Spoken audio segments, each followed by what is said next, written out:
Assalamu alaikum everyone. I hope all of you are doing well.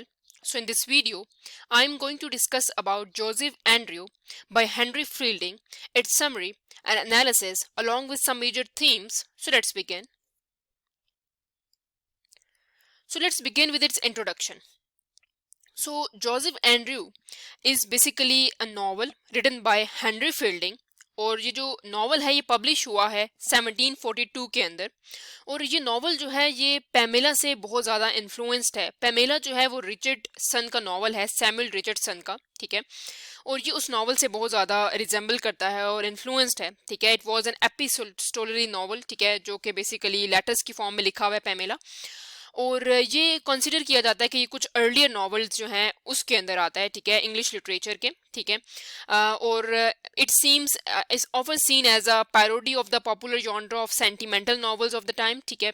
And the novel follows the adventure of the title character, ठीक है, जिसको हम कहते हैं Joseph Andrew, ठीक है। उनके सारे जो जर्नी है पूरे नॉवल के अंदर उसको ये बता रहा है कि कैसे वो इनकाउंटर करते हैं डिफरेंट जो है चैलेंजेस को और किस तरह उस चैलेंजेस से ये बाहर आते हैं। ये एक बहुत ही वर्चुअस यंग मैन होते हैं जोसेफ जो हैं, और इसके थ्रू हम लोग डिफरेंट थीम्स जो हैं उसको एक्सप्लोर करते हैं, जैसे कि सोशल क्लास को एक्सप्लोर करते हैं, वर्च्यू को एक्सप्लोर करते हैं, the nature of human relations को एक्सप्लोर करते हैं। So let's begin with its let's begin with its summary of the novel. So जो नॉवल है वो बिगिन होता है with the introduction of Joseph Andrew, ठीक है। जोसेफ एंड्रयू जो हैं वो स्टोरी सुना रहे होते हैं, ठीक है। जोसेफ एंड्रयू जो है उनकी जो स्टोरी है ये सारी उसके बेस्ड है, ठीक है, उनके इर्द गिर्द घूम रही है। और ये जो है बेसिकली बहुत ही वर्चुअस और हैंडसम यंग मैन है जो कि रहते हैं कहाँ पर, सर थॉमस बॉबी के घर में, ठीक है। जोसेफ जो हैं वो किस वजह से पहचाने जाते हैं, वो पहचाने जाते हैं अपनी मॉरल इंटेग्रिटी की वजह से। और मतलब वो अपनी जो रूल्स हैं, अपने रेगुलेशंस हैं, अपनी जो मॉरलिटी है उसके ऊपर कोई कंप्रोमाइज़ नहीं करते, ठीक है। और यहाँ पर इनके साथ ऐसा होता है कि जो जोसेफ की बहुत ज़्यादा गुड लुक्स होती हैं, वो बहुत हैंडसम होता है, बहुत वर्चुअस होता है, उनकी गुड लुक्स जो होती हैं वो अट्रैक्ट कर जाते हैं लेडी बॉबी को, मतलब सर थॉमस बॉबी की वाइफ को, ठीक है। और क्योंकि ये वहाँ पर हाउस होल्ड है, यहाँ पर काम वगैरह ये करते हैं, ठीक है। उसके बाद हमें यहाँ पर ये कुछ टाइम के लिए रेजिस्टेंट अपनी शो करते हैं लेडी बॉबी को, जो कि मिस्ट्रेस हैं हमारे पास हाउस होल्ड की, उस सर थॉमस बॉबी की।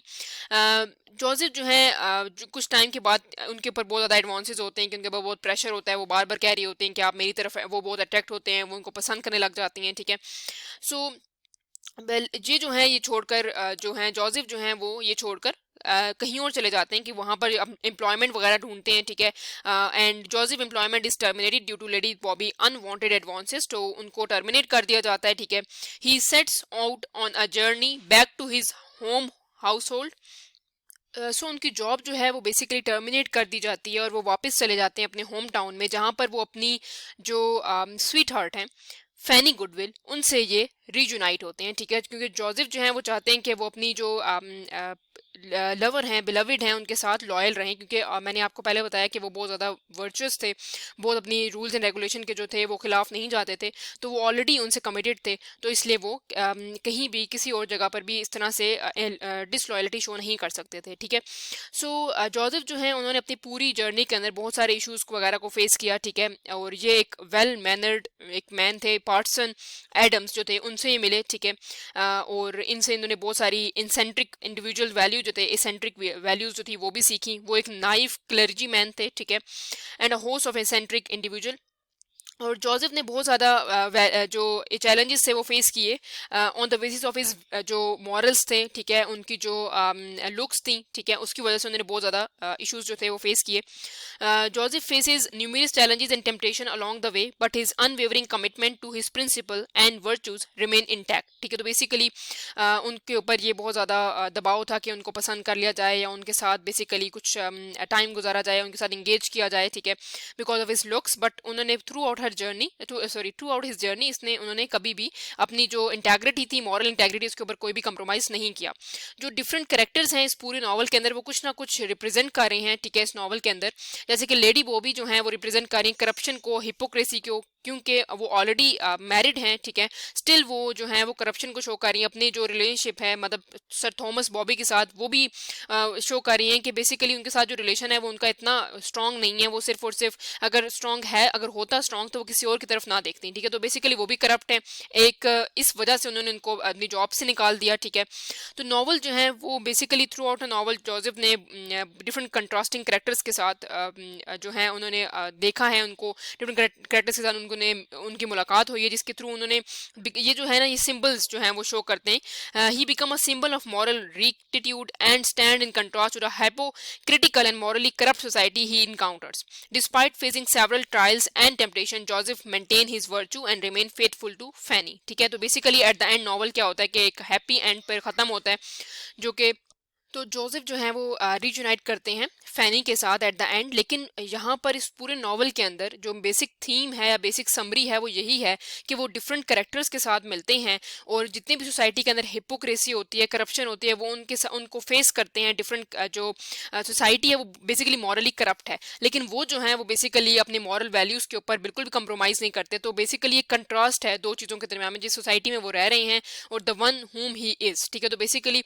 वो खुद और उनकी सोसाइटी जो है वो दो बहुत कंट्रास्टिंग और कन्फ्लिक्टिंग एक आइडियाज हैं, ठीक है, जो उसके थ्रू और इर्द गिर्द पूरी समरी जो है, जो स्टोरी जो है वो रिवॉल्व कर रही है। So let's move towards its major themes of the novel.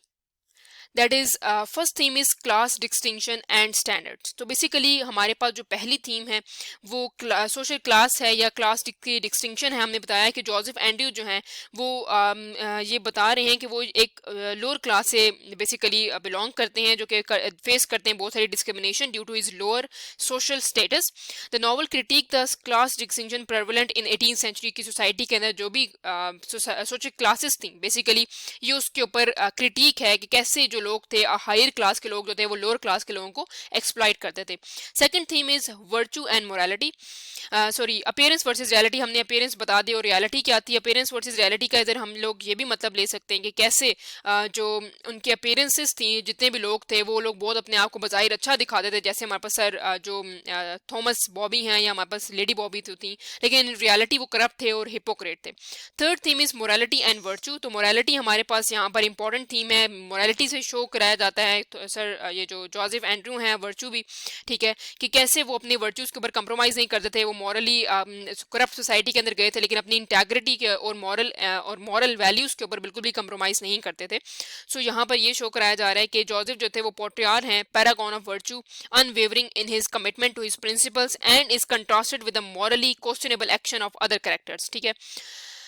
Fourth theme is love and relationship. तो बेसिकली यहाँ पर बहुत ही कंट्रास्टिंग एटीट्यूड्स दिखाए गए हैं कैरेक्टर्स के कि जो लव एंड रिलेशनशिप है बिटवीन सर थॉमस बॉबी और लेडी बॉबी के दरमियान में वो बिल्कुल ही एक ऑन द बेसिस ऑफ जिस हम कहते हैं बिजनेस डील है वैसे चल रहा है, क्योंकि ऑब्वियसली वो अपने एडवांसेस शो करती हैं लेडी बॉबी सर ये जो जोसेफ एंड्रयू के ऊपर, ठीक है। तो यहाँ पर दिखाया जा रहा है कि वो हिपोक्रेट हैं, करप्ट हैं, अपने रिलेशनशिप के दरमियान में भी करप्ट हैं, ठीक है। तो जबकि लव एंड रिलेशनशिप जो फैनी और जोसेफ एंड्रयू का है वो कितना प्योर है, कितना इंटेंस है और कितना बेस्ड है इंटेग्रिटी और मॉरल वैल्यूज़ के ऊपर, वो यहाँ पर कन्फ्लिक्टिंग आइडियाज़ हैं कैरेक्टर्स के थ्रू ही थीम्स जो हैं वो एक्सप्लोर हो रही हैं। फिर है ह्यूमन नेचर एंड हिपोक्रेसी। तो ह्यूमन नेचर जो है वो यहाँ पर ईवल दिखाई जा रही है कि जो ह्यूमन नेचर है, सोसाइटी जो है वो करप्ट है, उसने लोगों को भी करप्ट बना दिया है, लेकिन एट द सेम टाइम कुछ लोग इनहेरेंटली ईवल हैं, ठीक है। तो इनहेरेंटली ईवल का मुराद ये कि बेसिकली अगर लोग जो हैं सोसाइटी में रहकर ईवल होते हैं तो वाई जोसेफ एंड्रयू जो है वो ईवल नहीं हुए, ठीक है। क्यों वो ईवल नहीं हुए? वो अपनी मॉरल प्रिंसिपल्स और आइडियोलॉजीज के ऊपर स्टिक रहे, ठीक है। तो अगर वो भी अगर सोसाइटी इंसान को करप्ट बनाते तो जोसेफ एंड्रयू क्यों नहीं करप्ट हुए, ठीक है। जबकि यहाँ पर ह्यूमन नेचर जो है वो इनहेरेंटली ईवल है, ठीक है, सोसाइटी ने उनको ईवल नहीं बनाया, ठीक है। और हिपोक्रेसी से यहाँ पर हमारे पास लेडी बॉबी जो है वो हमारे पास हिपोक्रेट हैं, कैसे वो करप्ट कर रही हैं। बाकी जितने भी कैरेक्टर्स जो हैं जिन्होंने यहाँ पर in the long run Joseph Andrew के दरमियान में जो इश्यूज और जितनी स्ट्रगल्स उन्होंने फेस किए हैं, वो यहाँ से हमें पता चलता है कि वो कितने हिपोक्रेट हैं और कैसे वो एक्सप्लॉइट कर रही हैं जो जोसेफ एंड्रयू हैं उनको। So that's all about the summary explanation and themes of that novel. So if you have any queries you can ask me in the comment section. Please like, subscribe and share my channel. Thank you so much for watching.